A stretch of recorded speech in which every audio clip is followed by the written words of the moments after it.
নমস্কার দর্শক বন্ধুরা, লটারি সংবাদ অফিসিয়াল চ্যানেলে আপনাদের স্বাগত জানাই। রবিবারের সকালে ভাগ্যফলের অনুষ্ঠানটি নিয়ে আমি শ্রী গোপাল উপস্থিত হই। এই ভাগ্যফলের অনুষ্ঠানটি আপনাদের জেনে নেওয়া দরকার, কারণ সপ্তাহের দিনগুলো আপনারা বিভিন্ন রাশির যারা ব্যক্তি রয়েছেন আপনাদের কেমন যেতে পারে তা আগাম জেনে নেওয়াটাই আপনাদের কর্তব্য, এবং তাহলে কিন্তু আপনারা আপনাদের জীবনটিকে ঠিক সেইভাবেই চালনা করতে পারবেন। এবং আমাদের এই জীবন প্রত্যেকের কিন্তু এক হয় না, বিভিন্ন রাশির ব্যক্তিদের বিভিন্ন ধরনের একটা ফল পাওয়ার যেমন যোগ থাকে, তেমনি ব্যক্তিগত রাশিচক্রটিও তার পাশাপাশি আপনারা মেলাবেন। তাহলে অবশ্যই ভাগ্যফলের অনুষ্ঠানটির সঙ্গে আপনার ব্যক্তিগত রাশিচক্রটি মিলিয়ে নিতে পারলে কি ধরনের ফল আসতে পারে তার একটি আগাম সংকেত আপনারা পাবেন। আমাদের এই যে রাশিচক্র, জন্মের সময় যে রাশিচক্র, তার উপর বর্তমান যে রাশিচক্র অর্থাৎ ট্রানজিটের যে গ্রহ নক্ষত্রের এফেক্ট রয়েছে তা অনেকটি কিন্তু কাজ করে। তাই সপ্তাহের শুরুতেই আমাদের যে কালপুরুষের রাশিচক্রে প্ল্যানেটারি পজিশন কি রয়েছে তাও একটি জেনে নেওয়া দরকার, এবং সেই অনুযায়ী কিন্তু আপনারা আপনাদের রাশিচক্রে তার এফেক্ট কি পড়তে পারে তা কিন্তু বুঝতে পারবেন। সপ্তাহের শুরুতেই মেষ রাশিতে শুক্র অবস্থান করছে, বৃহস্পতি অবস্থান করছে মিথুন রাশিতে, সিংহ রাশিতে কেতু, চন্দ্র অবস্থান করছে মকর রাশিতে, কুম্ভ রাশিতে রাহু এবং মীন রাশিতে একসাথে রবি, মঙ্গল, বুধ, শনি অবস্থান করছে। যদিও 15 তারিখের পর রবি কিন্তু মীন থেকে মেষ রাশিতে তুঙ্গ অবস্থানে আসবে, এবং তার ফলে বেশ কিছু রাশির মানুষের ক্ষেত্রে কিন্তু অনেকটাই শুভ ফল লাভ হবে। কাদের ক্ষেত্রে শুভ ফল লাভ হবে চলুন দেখে নেব। শুরুতেই মেষ রাশির কথা বলবো, অর্থাৎ 12ই এপ্রিল রবিবার থেকে 18ই এপ্রিল শনিবার পর্যন্ত মেষ রাশির ব্যক্তির জীবনে কি ধরনের ফল আসতে পারে। সপ্তাহের শুরুতেই বেশ কিছু বাধা বিঘ্ন এসে কিন্তু উপস্থিত হবে, তাই আপনারা শুরুটা একটু সাবধানে করবেন। বুধবার থেকে পরিস্থিতি বদলাবে, ব্যবসায়ীদের আশা অনুরূপ ফল এ সপ্তাহে আপনারা কিন্তু পাবেন না, অর্থাৎ যেহেতু সপ্তাহের শুরুটাই আপনাদের একটু ডিস্টার্ব হয়ে যাবে, বুধবারের পর থেকে যতটুকু সম্ভব পাবেন, তাই আশা করবেন যতটা ততটা কিন্তু আপনারা ফল আপনারা এ সপ্তাহে পাবেন না। তাই এ সপ্তাহে আপনারা খুব বেশি ইনভেস্ট করবেন না, গতানুগতিক যেভাবে ব্যবসা করছেন সেভাবেই চালিয়ে যাওয়ার চেষ্টা করবেন। চাকরিজীবীদের কর্মক্ষেত্রে চাপ অনেকটাই বাড়বে, আইনি শরিকি কোনো সমস্যা, দীর্ঘদিন চলতে থাকা কোনো সমস্যা এ সপ্তাহে আবার নতুন করে বেড়ে যেতে পারে। লেনদেন সংক্রান্ত ব্যাপার নিয়েও এ সপ্তাহে একটা গন্ডগোল হওয়ার যোগ রয়েছে। ছাত্রছাত্রীদের সপ্তাহটি মিশ্র যাবে, পড়াশোনার কোনো কোর্স নির্বাচন করা নিয়ে একটা দ্বিধা দোটানার মধ্যে পড়তে হবে। মেষের যারা মহিলা রয়েছেন হঠাৎ করে গৃহজমি সংক্রান্ত কোনো সুযোগ কিন্তু আপনাদের লাভ হতে পারে, এটি অত্যন্ত একটা শুভ যোগ এ সপ্তাহে মহিলাদের রয়েছে। আপনারা চেষ্টা করবেন এ সপ্তাহে সেই ব্যাপারটাকে নিয়ে একটু মাথা ঘামানোর। যুবক যারা রয়েছে, অল্প বয়সী যুবক, তাদের এ সপ্তাহে নেশাসক্ত হয়ে অর্থাৎ কোনো নেশা করা থেকে শারীরিক ক্ষতির একটা সম্ভাবনা রয়েছে। লাকি সংখ্যা হবে 4 এবং 6। বলবো বৃষ রাশির কথা, সপ্তাহটি শুভ যাবে, ভাগ্য আপনাদের এ সপ্তাহে সুপ্রসন্ন থাকবে। প্রপার্টি কেনা বেচার যদি পরিকল্পনা করতে পারেন এ সপ্তাহেও কিন্তু আপনাদের প্রপার্টি কেনা বেচার একটা পরিকল্পনা বাস্তবায়িত হবে। ব্যবসায়ীদের আয় অনেকটাই বাড়বে, বিশেষ করে রবিবার থেকে বুধবার পর্যন্ত প্রচুর অর্থ লাভের যোগ রয়েছে। পেন্ডিং টাকা পয়সা অর্থাৎ বকেয়া টাকা পয়সা, অন্যদের কাছে পড়ে থাকা টাকা পয়সা আপনাদের হাতে আসবে। চাকরিজীবীদের সপ্তাহটি বেশ শুভ যাবে। পোশাক, মুদিখানা দ্রব্য, খাবারের ব্যবসা, ভোগ্যপণ্য, গহনা, তরল জাতীয় পণ্যের ব্যবসা, এইসব ব্যবসার সঙ্গে যারা যুক্ত রয়েছেন বা এইসব পেশায় যারা যুক্ত রয়েছেন অত্যন্ত শুভ ফল লাভ হবে। বিদেশ যাত্রার ব্যাপারে যারা চেষ্টা চালাচ্ছেন, পড়াশোনার সূত্র ধরে হতে পারে, কর্মের সূত্র ধরে হতে পারে, এই সপ্তাহে অবশ্যই যোগাযোগ আসবে। যারা অবিবাহিত জাতক জাতিকা রয়েছেন সপ্তাহের শেষের দিকে বিবাহের বেশ ভালো বা উত্তম যোগাযোগ আসবে। ছাত্রছাত্রীদের সপ্তাহটি বেশ শুভ। এই সপ্তাহে মূত্র বা কিডনি সংক্রান্ত কোনো সমস্যা আপনাদের ভোগাতে পারে। লাকি সংখ্যা হবে 4 এবং 8। এরপর মিথুন রাশির কথা বলবো। সপ্তাহের শুরুতে একটা অস্থিরতা, একটা টেনশন বাড়বে। রবিবার এবং সোমবার দিন দুটি শুভ যাবে না। মঙ্গলবার থেকে পরিস্থিতির অনেকটাই চেঞ্জ হবে এবং শুক্রবার পর্যন্ত বেশ ভালো শুভ ফল আপনারা পাবেন। তবে শনিবার দিনটি কিন্তু পুনরায় আবার আপনাদের একটু ব্যাঘাত দিতে পারে। ব্যবসায়ীদের সপ্তাহটি মিশ্র যাবে। কর্মক্ষেত্রেও পুরনো কিছু ঝামেলা হঠাৎ মাথাচাড়া দিয়ে উঠতে পারে যারা চাকরিজীবী তাদের জন্য, তাই একটু সতর্ক থাকতে বলবো। দালালি, কমিশন ভিত্তিক পেশা, medical representative, sales marketing, electronics দ্রব্য, ইলেকট্রিক্যাল দ্রব্যের ব্যবসায় যারা যুক্ত বা এই ধরনের পেশায় যারা যুক্ত রয়েছেন তাদের অবশ্যই সুফল আসবে। চাকরিজীবীদের কর্মক্ষেত্রে ভালো মন্দ মিলিয়েই ফললাভ হবে। ছাত্রছাত্রীদের সপ্তাহটি শুরুতেই একটা বিদ্যায় বাধা বা অমনোযোগিতা লক্ষ্য করা যাবে, পরের দিকে অর্থাৎ শেষের দিকে গিয়ে কিছুটা শুভফল লাভ হবে। এই সপ্তাহে যারা পুকুর নদীতে স্নান করেন তাদের সতর্ক থাকতে বলবো। এই সপ্তাহে জলে ফাড়ার কিন্তু একটা যোগ রয়েছে। লাকি সংখ্যা হবে 2 এবং 5। এরপর কর্কট রাশির কথা বলবো। সপ্তাহটি বিভিন্ন দিক থেকে যোগকারক হবে, তবে স্বাস্থ্য এই ব্যাপারে আপনাদের কম বেশি সমস্যা দেবে। পুরো সপ্তাহটাতেই একটা স্বাস্থ্য নিয়ে যেন আপনাদের একটা নিস্তেজ ব্যাপার, একটা সবসময় মনে হবে শরীরটা ভালো না, এই ধরনের একটা পরিস্থিতি হতে পারে। ব্যবসায়ীদের ব্যবসায় সাফল্য বাড়বে। ফটকা, অবৈধ আয় থেকেও রোজগারের যোগ রয়েছে। রাজনীতি, খেলাধুলা, প্রমোটিং, আড়তদারি, মাছ, ইমারতি দ্রব্যের সঙ্গে যারা ব্যবসা করেন বা এই ধরনের ব্যবসার সঙ্গে যুক্ত রয়েছেন, পেশার সঙ্গে যুক্ত রয়েছেন, অবশ্যই আয় বৃদ্ধি হবে এবং উন্নতি হবে। সপ্তাহের শুরুতেই হঠাৎ কিছু অর্থ আপনাদের হাতে আসবে। এই সপ্তাহে যদি পারেন ঋণ শোধ করার চেষ্টা করবেন। যারা লোনের বোঝা নিয়ে রয়েছেন তারা এই সপ্তাহে বেশ কিছু সুযোগ পাবেন, ঋণ শোধ করে দিলে আপনাদেরই পক্ষে মঙ্গল হবে। স্ত্রী বা স্বামীর সূত্র ধরেও একটা ধনপ্রাপ্তির যোগ রয়েছে। ছাত্রছাত্রীদের সপ্তাহটি বেশ শুভ। এ সপ্তাহে ফুসফুসের কোনো সমস্যা, বুকের কোনো সমস্যা কষ্ট দিতে পারে। লাকি সংখ্যা হবে 3 এবং 9। 12 এপ্রিল রবিবার থেকে 18 এপ্রিল শনিবার পর্যন্ত সিংহ রাশির ভাগ্যে কি আছে। সপ্তাহের প্রথম দুটি দিন অর্থাৎ রবিবার সোমবার কিছুটা বাধাযুক্ত হতে পারে, কিন্তু মঙ্গলবার থেকে কিন্তু পরিস্থিতি আপনাদের অনুকূল হবে। ফলত সপ্তাহের শেষ 5টি দিন আপনারা বেশ শুভ ফল পাবেন। ব্যবসায়ীদের মূলধন বৃদ্ধি পাবে।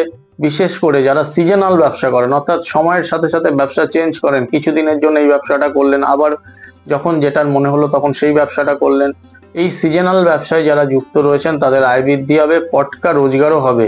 চাকরিজীবীদের সপ্তাহটি তুলনামূলক শুভ যাবে।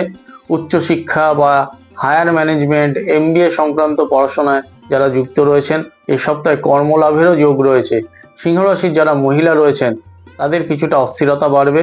এই সপ্তাহে ভুল কোনো ইন্টারেস্ট বেশি পাওয়ার লোভে, অর্থাৎ কোথাও আপনি মনে করলেন যে কাউকে টাকা পয়সা ধার দিয়ে অনেক টাকা ইন্টারেস্ট পাবো, বেশি টাকা এই যে পাওয়ার লোভ, এই ভুল ইন্টারেস্ট পাওয়ার লোভে অর্থাৎ অতিরিক্ত লোভের বশীভূত হয়ে কাউকে টাকা পয়সা ধার দিতে গিয়ে কিন্তু ঠকে যাওয়ার যোগ রয়েছে। তাই এ সপ্তাহে কাউকে টাকা পয়সা ধার বাকি দিতে যাবেন না। এ সপ্তাহে দাঁতের কোনো সমস্যা আপনাদের ভোগাতে পারে। লাকি সংখ্যা হবে 3 এবং 9। কন্যা রাশির কথা বলবো। বর্তমান সপ্তাহটি রবিবার থেকে শনিবার পর্যন্ত কন্যা রাশির পক্ষে কিন্তু সপ্তাহটি বেশ শুভ। বিশেষ করে যারা চাকরিজীবী তাদের তুলনায় ব্যবসায়ীদের মুনাফা অনেক বেশি হবে, তবে চাকরিজীবীদেরও কিন্তু এই সপ্তাহে শুভ ফল লাভ হবে। যদি ব্যবসায়ীরা ইনভেস্ট করতে পারেন, ঝুঁকি নিতে পারেন, প্রবল আয় হবে, ফটকা আয়। এমনকি শেয়ার বাজারেও যদি ইনভেস্ট করতে পারেন সেখানেও একটা অতিরিক্ত মুনাফার যোগ রয়েছে। নতুন কোনো ব্যবসা যদি শুরু করতে চান এই সপ্তাহটি আপনাদের পক্ষে শুভ হবে। কনস্ট্রাকশনের ব্যবসা, লৌহ বা ধাতব দ্রব্যের ব্যবসা, খাদ্যদ্রব্য, ভোগ্যপণ্য, সুদের যারা কারবার করেন, মহাজনী যারা কারবার করেন, আড়তদারির ব্যবসা, বাড়ি ভাড়া, এই সমস্ত ব্যাপার থেকে লাভ অনেকটাই বাড়বে। কর্মসূত্রে যারা দূরে থাকেন তাদের কিন্তু একটা বাড়িতে ফেরার একটা যোগাযোগ এ সপ্তাহে রয়েছে। অনেকদিন ধরে বাড়িতে ফিরতে চাইছেন কিন্তু কাজের কারণে বা অন্যান্য কারণে ফিরতে পারছেন না, এ সপ্তাহে বাড়ি ফেরার একটা যোগ রয়েছে। মহিলাদের কর্মলাভ ঘটবে। এ সপ্তাহে তলপেটের কোনো সমস্যা, বিশেষ করে মহিলাদের বলবো এই তলপেটের সমস্যা আপনাদের দেখা দিতে পারে, একটু সতর্ক থাকবেন। লাকি সংখ্যা হবে 4 এবং 6। এরপর তুলা রাশির কথা বলবো।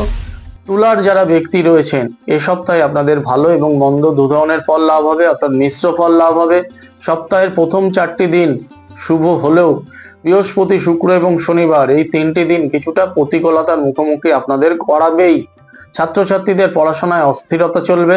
সাফল্য লাভের ক্ষেত্রেও কিছুটা বাধার সম্ভাবনা রয়েছে। ব্যবসায়ীরা এ সপ্তাহে যতই আপনারা মনে করুন অনেক রোজগার হবে, অনেক অর্থ আসবে, তবে এ সপ্তাহে কিন্তু ততটা লাভ আপনাদের হবে না, কিছুটা মিশ্র ফল লাভ হবে। তাই ব্যবসায়ীদের বলবো যে অতিরিক্ত ঝুঁকি কিন্তু এ সপ্তাহে আপনারা নেবেন না। কর্মক্ষেত্রেও যারা চাকরি করেন তাদের সহকর্মীর সঙ্গে মতামত নিয়ে একটা বিবাদ মতানৈক্য এ ধরনের একটা সম্ভাবনা রয়েছে। ছাত্রছাত্রীদের বলবো যে এ সপ্তাহে অতিরিক্ত কোনো কিছু করতে গিয়ে অন্য কোনো সহপাঠীর সঙ্গে একটা বিবাদে জড়িয়ে পড়ার যোগ রয়েছে। বয়স্ক যারা ব্যক্তি রয়েছেন তাদের এ সপ্তাহে তীর্থ দর্শনের যোগাযোগ আসবে। লাকি নাম্বার হবে 2 এবং 8। এরপর বৃশ্চিক রাশি। বৃশ্চিক রাশির পক্ষে সপ্তাহটি শুভ। ভাগ্য বেশ ভালোই আপনাদের এ সপ্তাহে সাপোর্ট দেবে। ব্যাংক, অ্যাকাউন্ট, ইন্স্যুরেন্স এ ধরনের পেশায় যারা যুক্ত রয়েছেন অবশ্যই সুফল পাবেন। ব্যবসায়ীরা এ সপ্তাহে বেশ ভালো ফল পাবেন। এ সপ্তাহে হঠাৎ কিছু প্রাপ্তিযোগও রয়েছে। পটকা আয়, লটারি থেকে আয়, এ ধরনের প্রাপ্তি, যারা লটারির টিকিট ক্রমাগত কাটেন, মাঝে মাঝেই কাটেন, তাদের এই সপ্তাহটি কিন্তু শুভ হতে পারে। যারা বৃশ্চিক রাশি এ সপ্তাহে পানীয়, ঔষধ, পোশাক, ফল, জমি জমার কারবারি বা এই ধরনের ব্যবসার সঙ্গে যারা যুক্ত রয়েছেন তাদের কিন্তু শুভ ফল লাভ হবে। রাজনীতির ব্যক্তিরা সাবধানে থাকবেন। রাজনীতির ব্যক্তিদের শত্রু বৃদ্ধি হবে এবং একটা হঠাৎ বিপদে পড়ে যাওয়ারও যোগ রয়েছে। ছাত্রছাত্রীরা শুভ ফল লাভ করবে। উচ্চশিক্ষার সূত্র ধরে বারবার যারা উচ্চশিক্ষা পড়াশোনা করেছেন, ইন্টারভিউ দিচ্ছেন, এ সপ্তাহে চাকরি পাওয়ারও যোগ রয়েছে। যারা মানসিক রোগী, মাঝে মধ্যেই যাদের একটা মানসিক পরিস্থিতি খারাপ হয়, এই মানসিক রোগীদের কিন্তু এ সপ্তাহে সমস্যা বাড়তে পারে। লাকি সংখ্যা হবে 9। 12 এপ্রিল রবিবার থেকে 18 এপ্রিল শনিবার পর্যন্ত ধনু রাশির ব্যক্তিরা কি ফল পাবেন। সপ্তাহের শুরুতেই একটা সুখবর মিলতে পারে এবং সেটি টাকা পয়সা সংক্রান্ত ব্যাপারই। প্রাপ্তির কোনো খবর, হঠাৎ কিছু টাকা পয়সার খবর, এমনকি এ সপ্তাহে আপনাদের কোনো ব্যাংকে গচ্ছিত ধন বা প্রপার্টি যেমন ম্যাচুরিটি হতে পারে, বা আপনারা অনেকেই দেখবেন যে ব্যাংকে টাকা পয়সা পাওয়ার জন্য সম্পত্তি মর্টগেজ দিয়ে রেখেছেন, বন্ধক দিয়ে রেখেছেন, সেই টাকা পয়সা শোধ করে দেওয়ার ফলে সেই প্রপার্টির কাগজপত্র হাতে ফিরে পাওয়া, এই ধরনের একটা যোগও কিন্তু রয়েছে। বুধবার বাদ দিয়ে পুরো সপ্তাহটিতেই আপনাদের শুভ ফল লাভ হবে, শত্রু দমন হবে, আইনি সমস্যার একটা মীমাংসা বা ঝুট ঝামেলা থেকে মুক্তিরও লাভ একটা যোগ রয়েছে। এই সপ্তাহে খেলাধুলা, প্রতিযোগিতামূলক বিষয়, নাচ গান প্রভৃতি ক্ষেত্রে উন্নতি ঘটবে। যারা পুলিশ বা সেনাবাহিনী বা অ্যাডমিনিস্ট্রেশনের পেশায় যোগ দিতে চাইছেন তাদের যোগাযোগ আসবে, বা অনেকে অলরেডি ইন্টারভিউ দিয়ে রেখেছেন কিন্তু কল আসছে না, এই সপ্তাহে সেই সব কলগুলো কিন্তু আপনারা পেতে পারেন। ব্যবসায়ীদের পক্ষে সপ্তাহটি অত্যন্ত শুভ যাবে। যারা চাকরিজীবী তাদেরও পদোন্নতির একটা সম্ভাবনা রয়েছে। নিকট আত্মীয় বা বয়স্ক কোনো ভাই বোন তাদের স্বাস্থ্যের কোনো সমস্যা বা তাদের স্বাস্থ্য সংক্রান্ত ব্যাপার বা ওই ধরনের কোনো ব্যাপার থেকে দুঃসংবাদ বা একটা শোক সংবাদ আসারও সম্ভাবনা রয়েছে। লাকি সংখ্যা হবে 1 এবং 9। এরপর মকর রাশির কথা বলবো। মকর রাশির ব্যক্তিদের এ সপ্তাহে ব্যবসায় উন্নতি হবে। পটকা আয়ের যোগ রয়েছে, আকস্মিক প্রাপ্তিরও যোগ রয়েছে। যেসব মহিলারা ব্যবসা করেন মকর রাশি তাদের প্রবল উন্নতি হবে। এছাড়াও মহিলাদের কর্মলাভের একটা যোগ রয়েছে। এ সপ্তাহে বিবাহের যোগাযোগও অত্যন্ত শুভদায়ক হবে। দীর্ঘদিনের দাম্পত্য সমস্যার মধ্যে যারা রয়েছেন সেই সমস্যা অনেকটাই কমে গিয়ে বা প্রশমিত হয়ে সম্পর্কে আবার একটা সুন্দর একটা মিল ফিরে আসার একটা সম্ভাবনা রয়েছে। ব্যবসায়ীদের নতুন কোনো ইনভেস্ট অবশ্যই শুভকর হবে। এছাড়াও স্টক মার্কেট, শেয়ার মার্কেটিং এ যারা বিনিয়োগ করেন তাদের প্রবল লাভ হবে। ছাত্রছাত্রীদের সপ্তাহটি শুভ যাবে। চাকরিজীবীদেরও পদোন্নতির যোগ রয়েছে। বিদেশ যাত্রায় আগ্রহী ব্যক্তিদের সুযোগ লাভ হবে। যারা রিসার্চ, উচ্চশিক্ষা বা আরো হায়ার স্টাডির সঙ্গে যুক্ত তাদেরও সাফল্য লাভের যোগ রয়েছে। এই সপ্তাহে ঠান্ডা লাগা বা ঠান্ডার বড় ধরনের সমস্যা দেখা দিতে পারে। লাকি সংখ্যা হবে 4 এবং 5। এরপর কুম্ভ রাশি। সপ্তাহের শুরুর প্রথম 2টি দিন অর্থাৎ রবিবার, সোমবার বাধাযুক্ত হবে। মঙ্গলবার থেকে পরিস্থিতি বদলাতে শুরু করবে। কর্মক্ষেত্রে ঝুট ঝামেলা থাকলেও এই সপ্তাহে কিন্তু ব্যবসায়ীদের আয় ভালোই হবে। বুধবার থেকে শনিবার পর্যন্ত আয়ের পাশাপাশি বেশ কিছু নতুন যোগাযোগ আপনারা পাবেন। পুরনো টাকা পয়সা ফেরত পাওয়ারও যোগ রয়েছে বা হাতে আসার যোগ রয়েছে। ছাত্রছাত্রীদের এই সপ্তাহে গৃহশিক্ষক পরিবর্তন একটা সম্ভাবনা রয়েছে। অনেকেরই দেখা যায় যে টিচার চেঞ্জ করতে চাইছেন বা একজন টিচার পড়াচ্ছেন, টিউটার পড়াচ্ছেন, তার পড়াটা বুঝতে পারছে না ছাত্রছাত্রীরা। এই ধরনের ক্ষেত্রে যে ছাত্রছাত্রীদের বোঝার সুবিধার জন্য আবার নতুন করে টিচার নিয়োগ বা টিউটার নিয়োগ, পুরোনো টিউটারকে ছাড়ানো, এই যোগগুলো সপ্তাহে রয়েছে। কম বয়সী যারা পড়ুয়া তাদের কিন্তু পড়াশোনায় অমনোযোগিতা লক্ষ্য করা যাবে, অস্থিরতা লক্ষ্য করা যাবে। চাকরিজীবীদের সপ্তাহটি মিশ্র যাবে। এই সপ্তাহে নতুন চাকরির যারা খোঁজ করছেন তেমন কিন্তু এ সপ্তাহে যোগাযোগ আপনারা পাবেন না, ফলে বেকার যুবক যুবতীদের সমস্যা কিন্তু থেকেই যাবে। লাকি সংখ্যা হবে 5। বলবো মীন রাশির কথা। সপ্তাহের সূচনা অস্থিরতা ও ব্যয় দিয়ে হতে পারে। বুধবার থেকে পরিস্থিতি অনেকটাই বদলাবে, অর্থাৎ রবি থেকে মঙ্গল, রবি সোম মঙ্গল আপনাদের কিন্তু শুভ যাবে না এই সপ্তাহে। বুধবার থেকে পরিস্থিতি বদলাবে। ব্যবসায়ীরা বুধবার থেকে শনিবার পর্যন্ত ভালো লাভ পাবেন, বাধাও কমবে। এই সপ্তাহে চাকরিজীবীদের পেন্ডিং কোনো অর্থ বা অনেক দিনের পড়ে থাকা কিছু টাকা পয়সা হাতে আসবে। ব্যবসায়ীরাও যদি চেষ্টা করেন আপনাদের বিজনেস লোন বা অন্য কোনো ঋণ শোধ করতে পারবেন। আপনাদের যে টাকা পয়সা শোধ করার পাশাপাশি নিজেদের হাতেও কিন্তু ভালো অর্থ এই সপ্তাহে আসবে যারা ব্যবসা করেন। তবে মীন রাশির যারা বয়স্ক ব্যক্তি রয়েছেন তাদের কম বেশি স্বাস্থ্য সমস্যা এই সপ্তাহে ভোগাবে। ডাক্তারদের সঙ্গে কিন্তু যোগাযোগ করার একটা পরিস্থিতি তৈরি হতে পারে। ছাত্রছাত্রীদের সপ্তাহটি শুভ, বিশেষ করে যারা আর্ট বা সাংস্কৃতিক ব্যাপারে যুক্ত রয়েছে, যারা সাংবাদিকতা নিয়ে পড়াশোনা করছেন, প্রিন্ট মিডিয়ার সঙ্গে যুক্ত রয়েছেন, তারা এই সপ্তাহে শুভ ফল লাভ করবেন। লাকি সংখ্যা হবে 3 এবং 2। ভাগ্যফলের অনুষ্ঠানে 12টি রাশির ভাগ্যফল আমি জানালাম। আপনারা এই অনুষ্ঠানটি দেখে আপনাদের রাশির সঙ্গে তা মিলিয়ে নেবেন। ফলত সম্পূর্ণ অনুষ্ঠানটি কিন্তু আপনাদের দেখা প্রয়োজন। আপনারা পুরো অনুষ্ঠানটি দেখলে আপনাদের নিজের রাশি অনুযায়ী ভাগ্যফল, পরিবারের অন্যদের রাশি অনুযায়ী ভাগ্যফলটি আপনারা জেনে নিতে পারবেন। লটারি সংবাদ অফিসিয়াল চ্যানেলে পরবর্তী সময়ে আরো নানা ধরনের অনুষ্ঠান নিয়ে আমি আসব। এছাড়াও রবিবারের সকালে অবশ্যই ভাগ্যফলের অনুষ্ঠানটি আমি পরিবেশন করি। আপনারা এই চ্যানেলটি সাবস্ক্রাইব করবেন এবং ভাগ্যফলের অনুষ্ঠানটি যদি ভালো লাগে অবশ্যই লাইকস এবং কমেন্টস লিখে জানাবেন। আজকের মতো এখানে শেষ করলাম। নমস্কার।